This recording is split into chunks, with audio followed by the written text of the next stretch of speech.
Hugh, your thoughts on this, as it seems like, according to two different reporters, Hurts has made it somewhat known to them or clear to them he doesn't want to run as much anymore, and that's why they're not running him as much. If that's true, then, Jalen lied to us.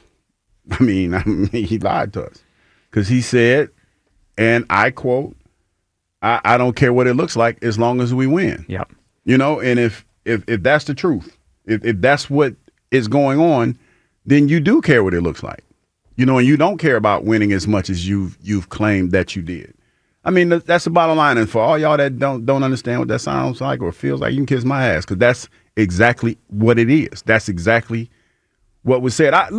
Unlike most of y'all, and I'm attacking the folks today, you people, I listen to what's being said in the press conferences, not just what's being talked about on the field or what's happening on the field. And Jalen made it clear that he didn't care what his stats looked like as long as they won football games. Mm-hmm. Now, as much as this offense has been reeling, as much as this offense has not been in tune, if that's what the coaches feel that is going to help get it going, okay, I'm not saying it's all on you, but what's the problem? Why are we not doing that? Especially when you've made it crystal clear that you care about nothing but winning football games. Why is that beast not in your repertoire? Why are we not doing that? So I don't know what the answer is. Maybe some of y'all that talk about I don't defend him well enough, maybe you could tell me why he's not doing it, since you know more than I do. So here's what I know. If he doesn't use his legs and they don't have his legs as part of the game plan, I don't know how this works short or long term. I mean, Jalen Hurts has exceptional running ability, the way a lot of quarterbacks have had exceptional running ability in their 20s, and then they don't in their 30s, and they're not as good of a player. Jalen's not there. In theory, he shouldn't be there yet. Like what happened to Donovan late in his career, Russell Wilson, where their legs go, and then it's harder for them to move the football consistently. In theory, he shouldn't be there. He's only in his I guess, mid to late 20s. We should have a few more years where his legs are part of the game. And these reports are telling us he doesn't want to use them as much anymore, which puts the onus on just the passing game, and I think that's going to make it harder to score points. I will say this. I do understand that to a certain extent, Joe. It's because the whole stigma of the black quarterback and being just a runner. There's probably a little bit of that, because I feel like Donovan kind of went through the same thing. Donovan had a era or moments where he didn't want to run because you don't want to be known as just one thing, right? But I think a lot of times that's what makes you the special individual that you are. Not saying you got to run all the time, because Steve Young, for example, Steve Young had a lot of concussions, but his ability to extend plays and everything, that's what partly made him as potent. I agree with you. But I feel like, because a lot of times, and I get the stigma for that position and the African-American quarterback, but again, if the bottom line is to win football games and it adds a different element to the defense, because just like Caleb Williams, the fact that he has the ability to extend plays makes him more of a threat. That's why, it was important. And this is where they were able to take advantage of it, because the pass rush lane integrity broke down a lot in that game Friday night because of his ability to run, his ability to escape outside the pocket and extend plays. That one play where everybody was mad about when they thought it was intentional grounding, he was outside the tackle box. He was outside the tackle box. So that's what it allows you to do. It allows you to extend plays, and you have the ability to put stress on the defense. And right now, if Jalen's just only wanting to pass from the pocket, he's not putting the stress on the defense that we once did before. I just go to this. His legs have helped him become the other word we use for him all the time, winner. He's been a winner. Right? He's won everywhere he's been, in part because of his legs. If he doesn't want to run anymore, they got a problem. Well, is it time we say the F word on this show? What's that? Fraud? Oh, I mean, that's using a lot of. How fraudulent is that? If you're Mr. Whatever it takes to win, I don't care how it looks like. Clearly you do. I mean, like you said, Hugh, you're lying. Man, he listen, does care how it looks. I believe what I'm told. I believe what I'm told. And one of the things that I do is listen to everything that's being said, especially when it comes to this football team.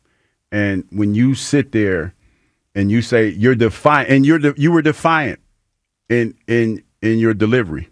A few weeks ago, you said, I don't care what it looks like, because AJ was upset. Yep. And you sat there in the press. Go look it up. If you think I'm lying, if you think I'm not defending him enough, go back and look at it. I'm pretty sure we got the cut somewhere. He said, I don't care what it looks like as long as we win. That's what he said. So all season long, we've taken calls about Patullo, right? And part of it is, we'll put the RPO back in. Guys, the RPO doesn't work if the run-pass option doesn't have the run part. If he doesn't want to run anymore, the RPO, it doesn't work anymore. So, I mean, I don't know. None of us have any idea why they call what they call, why they do what they do. But we have two different reporters saying they've heard Jalen has told the coaches he doesn't want to run as much. And you know what else I've been saying for So that weeks? makes me wonder, before you say it, if that's why the RPO isn't there. And that's why this all looks so constricted. Because if he's telling them, I don't want to do that, then they can't. Well, they're not going to call it against his will, right? Like, if he doesn't want to do it, he's the quarterback. And you know what I've been saying for weeks, even though it makes me sound crazy, is that we always talk about getting the running game going, right? We've been saying that every week. Yep. You have to get the passing game going because guess what, Joe? Nobody respects the passing game. Like, that's the biggest issue. Like, when I look at these games that are being played, and yeah, we put up some nice numbers in the passing game, but we're not winning games. You know why? Because after a while, if you just keep everything underneath, they'll probably get a score or two, but the game's already over then. The game on Friday. Basically, that's what it was. The game was over by then, and everybody's talking about, oh, well, he threw for 200-some yards. If you go back, and this is what I'm going to ask y'all to do, go back and look at when those yards were made. Yeah. They were in the latter part of the game. You know why? Because the game was already over. I was watching the game with somebody, and it was like 8 minutes left in the fourth quarter. And they just were methodically running the ball down the field. And they was like, oh, we got time left on the clock. I was like, no, we don't. Because they're eating up the clock. Yep. We're eating up the clock, and we can't move the ball. And then they scored.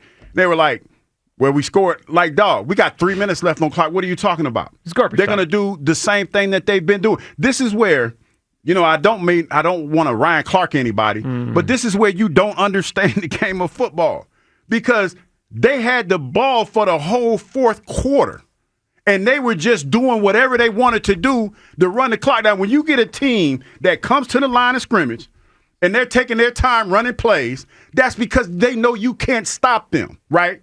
And they know and then when they back up, they know that you don't have enough time to score because guess what? Your offense isn't that dynamic to throw the ball enough to get you within 3 minutes. Ain't Tom Brady or nobody back there like that. I remember back in the day, Tom Brady, Peyton Manning, they got 3 minutes on the clock. You got a problem. Yep. You got a problem. Did anybody on the Bears look like they felt that it was a problem? Them cats out there dancing with 5 minutes left on the clock. Well, they doing shimmy, and they all over the place because they know this offense ain't about to do nothing. That's the reality, whether that's Kevin Patullo or Jalen or whoever it is. The bottom line is this. If you can't throw the football, you can't run the football. Bottom line, I'm not playing the pass knowing that you might get some garbage plays in the passing game, but your bread and butter, the only way you're going to really get this going is if you run the football. I'm not going to let you do that. So you got to throw the ball. And we don't throw the ball well. No. We don't throw the ball well at all. We don't control the ball in the passing game. I've played against teams that they might not run the ball well, but they control the ball in the passing game. It's called, you know what we used to call it? Death by 1,000 cuts. Ask any old school football player that knows that. They know what that means. Death by 1,000 cuts. They dinking and dunking you to death. We don't do none of that. We don't dink and dunk nobody. Everybody playing 8-man in the box because they know if we get the run game going, we got a shot. But we ain't got no passing game. I guarantee you if you sat in some of those defensive meetings, the defensive coordinator talking about, they can't throw the ball. They might get a couple plays, but they really can't throw the ball. Not consistent. That's the problem. Yep. That's the problem. Whatever it is, that's the problem. We can't throw the ball, so we can't run the ball. All right, let's hear from Jalen after the game, talking about his legs. All right, let's hear him talking about your need to use your legs in December. Is that going to be a thing now? Then we go down the stretch of the season. Listen how Jalen responded here. The best drive of the game came with you using your legs. Is that something, as you enter December, that needs to be done to improve this offense? I'll be working. Thanks, Jalen. Thanks for that. Also, he was asked about the tush push, which during the game, if you were watching the broadcasts on Amazon on Friday, they were mentioning that Jalen has talked about maybe not wanting to do the tush push anymore. I made a note of it because I was like, that's interesting. It kind of all plays into this. Maybe he doesn't want to run anymore. Maybe he's not interested in the tush push anymore. He unfortunately fumbled on the tush push. Let's hear Jalen on the tush push and what happened there. You have preferred to have maybe run a different play in that instance than the push play? I can't fumble the ball. You know, so Listen. it's interesting when you hear an answer versus read an answer, right? Like he was asked by our guy, Dave Uram, would you have preferred to run a different play on the tush push? He didn't want to answer flat out. Like if you just read his response was, I can't fumble, right? And he's right. And he took accountability for fumbling, and it's unfortunate he fumbled. That was a huge play in the game. That pause, though, as if maybe he is. And again, during the broadcast on Friday, they talked, and they do those production meetings, right, where the broadcasters talk to the quarterback and the coach, and they said that he inferred to them maybe he doesn't want to do this tush push as much anymore.